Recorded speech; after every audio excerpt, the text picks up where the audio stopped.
ದೇಶದಾದ್ಯಂತ neat ಮರುಪರೀಕ್ಷೆಗೆ countdown ಶುರುವಾಗಿದೆ. ಮಧ್ಯಾಹ್ನ 2 ಗಂಟೆಗೆ ಆರಂಭವಾಗಲಿದೆ ಪರೀಕ್ಷೆ. ಸಂಜೆ 5:15ರವರೆಗೆ ಪರೀಕ್ಷೆ ನಡೆಯಲಿದೆ.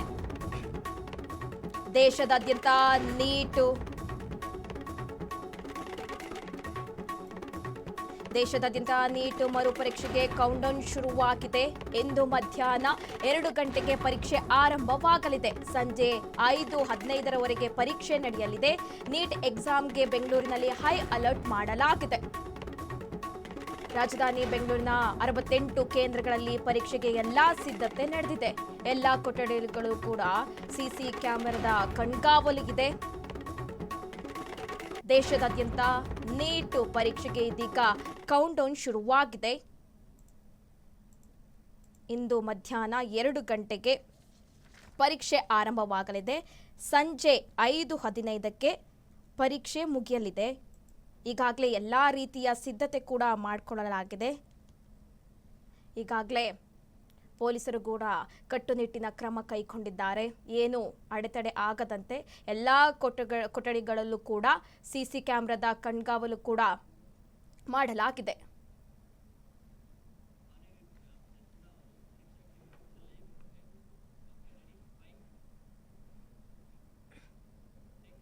ಈ ಬಗ್ಗೆ ಹೆಚ್ಚಿನ ಡೀಟೇಲ್ಸ್ ನೀಡ್ತಾರೆ ನಮ್ಮ ಪ್ರತಿನಿಧಿ ರಚನಾ. ಅವರು ಲೈವ್ ನಲ್ಲಿ ಜಾಯಿನ್ ಆಗಿದ್ದಾರೆ. ರಚನಾ, ಈಗ ನೀಟ್ ಪರೀಕ್ಷೆಗೆ ಕೌಂಟ್ಡೌನ್ ಶುರುವಾಗಿದೆ. ಮಧ್ಯಾಹ್ನ 2 ಗಂಟೆಗೆ ಪರೀಕ್ಷೆ ಆರಂಭವಾಗಲಿದೆ. ಏನೆಲ್ಲ ಕ್ರಮಗಳು ಕೈಗೊಂಡಿದ್ದಾರೆ ಪೊಲೀಸರು? ಯಾವ ರೀತಿನ ಹೆಚ್ಚಿನ ಕ್ರಮ ಕೈಗೊಂಡಿದ್ದಾರೆ? ಏನೆಲ್ಲ ಡೀಟೇಲ್ಸ್ ಅಪ್ಡೇಟ್ ಸಿಗ್ತಾ ಇದೆ ರಚನಾ?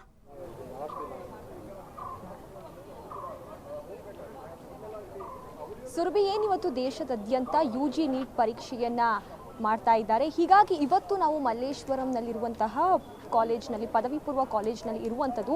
ಇಲ್ಲಿ ವಿದ್ಯಾರ್ಥಿಗಳಿಗೆ 11 ಗಂಟೆಯಿಂದ ಒಳಗೆ ಬಿಡ್ತಾ ಇದ್ದಾರೆ. ಈ ಹಿಂದೆ ಏನು ನೀಟ್ ಪರೀಕ್ಷೆಯನ್ನು ಬರೆದಿದ್ರು, ಅದರಲ್ಲಿ ಅಕ್ರಮ ಆಗಿತ್ತು ಅಂತ ಹೇಳಿ ಆ ಒಂದು ಪರೀಕ್ಷೆಯನ್ನು ರದ್ದು ಮಾಡಿದ್ರು. ಹೀಗಾಗಿ ಈ ಬಾರಿ ಒಂದು ನೀಟ್ ಎಕ್ಸಾಮನ್ನು ಮಾಡಬೇಕಾದ್ರೆ ಬಹಳಷ್ಟು ಕಟ್ಟುನಿಟ್ಟಿನ ಕ್ರಮಗಳನ್ನು ತೆಗೆದುಕೊಂಡು ಅವರು ಎಕ್ಸಾಮನ್ನು ನಡೆಸ್ತಾ ಇರುವಂಥದ್ದು ನಾವು ನೋಡಬಹುದು. ಇವತ್ತು ಯಾವ ರೀತಿಯಾಗಿ ಇಲ್ಲಿ ನಾವು ಸರ್ಕಾರಿ ಪದವಿ ಪೂರ್ವ ಕಾಲೇಜು ಮಲ್ಲೇಶ್ವರಮಲ್ಲಿರುವಂತಹ ಕಾಲೇಜಿನಲ್ಲಿ ಇವತ್ತಿದ್ದೀವಿ. ಹಾಗೂ ವಿದ್ಯಾರ್ಥಿಗಳು ಕೂಡ ಬರ್ತಾ ಇದ್ದಾರೆ. ಇನ್ನೇನು 2 ಗಂಟೆಗೆ ಈ ಒಂದು ಪರೀಕ್ಷೆ ಶುರುವಾಗುತ್ತೆ. ಹೀಗಾಗಿ ವಿದ್ಯಾರ್ಥಿಗಳು ಬರ್ತಾ ಇರುವಂಥದ್ದು. ಪೋಷಕರು ಕೂಡ ಅವರೊಟ್ಟಿಗೆ ಬಂದು ಅವರ ಮಕ್ಕಳನ್ನು ಒಳಗೆ ಬಿಟ್ಟು ಹೋಗ್ತಾ ಇದ್ದಾರೆ. ನಾವು ನೋಡಬಹುದು ಯಾವ ರೀತಿಯಾಗಿ ಪೊಲೀಸರು ಕೂಡ ಕಟ್ಟುನಿಟ್ಟಿನ ಕ್ರಮ ತೆಗೆದುಕೊಂಡು ಇಲ್ಲಿದ್ದಾರೆ ಅಂತ ಹೇಳಿ ಸಕಲ ಒಂದು ಕಟ್ಟುನಿಟ್ಟಿನ ಕ್ರಮಗಳೊಂದಿಗೆ ಈ ಒಂದು ಎಕ್ಸಾಮನ್ನು ನಡೆಸ್ತಾ ಇದ್ದಾರೆ. ಹಾಗೂ 2 ಗಂಟೆಗೆ ಈ ಒಂದು ಪರೀಕ್ಷೆ ಶುರುವಾಗಲಿದೆ. ಈ ಒಂದು ಪರೀಕ್ಷೆಗೆ ಹೀಗಾಗಿ ಹಲವು ದೂರದ ಊರುಗಳಿಂದ ಕೂಡ ಬರುವಂಥವ್ರು ಇರ್ತಾರೆ. ಹೀಗಾಗಿ ಬರ್ತಾ ಇದ್ದಾರೆ.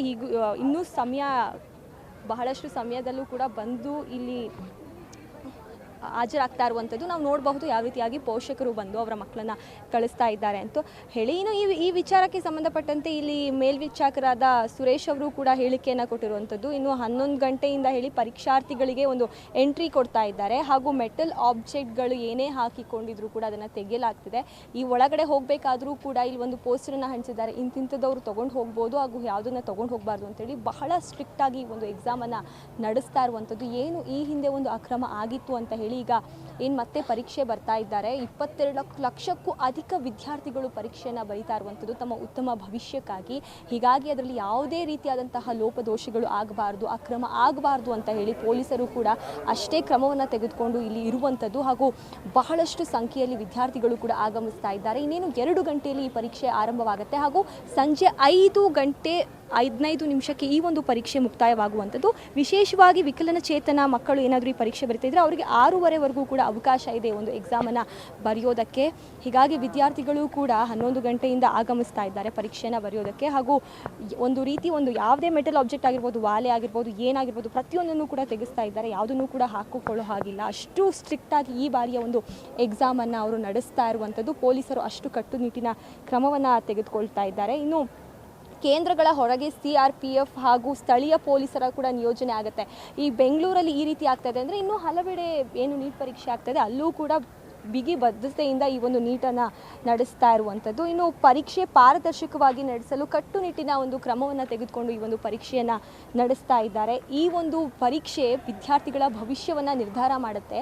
ಹೀಗಾಗಿ ಅಷ್ಟು ಕಟ್ಟುನಿಟ್ಟಿನ ಕ್ರಮವನ್ನು ತೆಗೆದುಕೊಂಡು ಈ ಒಂದು ಪರೀಕ್ಷೆಯನ್ನು ನಡೆಸ್ತಾ ಇದ್ದಾರೆ. ಹಾಗೂ ಈ ಒಂದು ಸರ್ಕಾರಿ ಪದವಿ ಪೂರ್ವ ಕಾಲೇಜ್ ಮಲ್ಲೇಶ್ವರಮಲ್ಲಿ ಏನೋ ಒಂದು ಈ ಪರೀಕ್ಷೆ ನಡೀತಿದೆ, ಇಲ್ಲೂ ಕೂಡ ಮೇಲ್ವಿಚಾರಕರಾಗಿ ಬಹಳಷ್ಟು ಮಂದಿಯನ್ನು ನಿಯೋಜನೆ ಮಾಡಿದ್ದಾರೆ. ಯಾವುದೇ ರೀತಿಯಾದಂತಹ ಅಕ್ರಮಗಳು ಕೂಡ ನಡೀಬಾರ್ದು ಅಂತ ಹೇಳಿ. ಹಾಗೂ ಇನ್ನೇನು ಕೆಲವೇ ಗಂಟೆಗಳಲ್ಲಿ ಪರೀಕ್ಷೆ ಆರಂಭವಾಗಲಿದೆ. ಸುರಭಿ, ರಚನಾ, ಈಗ ಈ ಹಿಂದೆ ಪ್ರಶ್ನೆ ಪತ್ರಿಕೆ ಸೋರಿಕೆಯಾದಾಗ ಬಹಳ ಅಸಮಾಧಾನ ಆಗಿತ್ತು, ಬಹಳ ಪ್ರತಿಭಟನೆ ಆಗಿತ್ತು.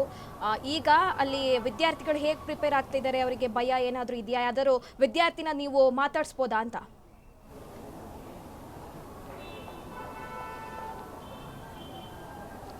ಸುರಭಿ, ಹೌದು. ಏನು ಈ ಹಿಂದೆ ಅವರು ಕಷ್ಟಪಟ್ಟು ಓದಿ ಬರೆದಿದ್ರೂ ಕೂಡ ಅವರಿಗೆ ಒಂದು ರೀತಿಯಾಗಿ ಅಸಮಾಧಾನ ಆಗಿತ್ತು. ಯಾಕಂದರೆ ಒಂದು ಪ್ರಶ್ನೆ ಪತ್ರಿಕೆ ಸೋರಿಕೆಯಾಗಿ ಅವರು ಏನು ಶ್ರಮ ಹಾಕಿದ್ರು ಅದೆಲ್ಲ ಒಂದು ರೀತಿ ಅವರಿಗೆ ಮೋಸ ಆಗಿದೆ ಅಂತಲೇ ಹೇಳ್ಬೋದು. ಹೀಗಾಗಿ ಇವತ್ತು ಕೂಡ ಅಷ್ಟೇ ಸಕಲ ಸಿದ್ಧತೆಗಳನ್ನು ಮಾಡಿಕೊಂಡು ಅವರು ಎಕ್ಸಾಮ್ಗೆ ಬಂದಿರುವಂಥದ್ದು.